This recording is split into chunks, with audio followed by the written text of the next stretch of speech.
Welcome to Not Milk Never Milk. Subscribe if you're lactose intolerant. You start by identifying the furniture material and testing a hidden spot. This prevents damage. Once done, remove loose ink with a soft brush and blot the stain. Do not rub. Apply a drop of dish soap diluted in water to a cotton swab for surface-safe cleaning on wood or laminate. For leather or finished wood, use rubbing alcohol sparingly on a swab, not a soaked cloth. Make sure to work from the stain edge inward to limit spreading and to preserve the finish. Once the surface shows initial improvement, escalate carefully. You can dab 70% isopropyl alcohol with a cotton swab to lift deeper ink, letting it sit seconds before blotting.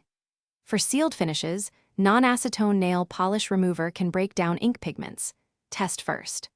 On fabric upholstery, place absorbent paper underneath and work from the back of the stain toward the front, then launder or steam clean according to the care label. Make sure to alternate solvents. You finish by rinsing the treated area with a damp microfiber to remove solvent traces, then dry immediately to avoid water rings.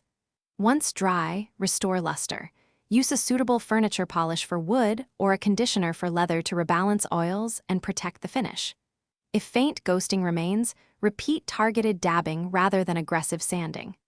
Troubleshooting tip. If ink won't lift or finish dulls, stop and consult a professional restorer. Continued DIY abrasion risks permanent damage more than the original.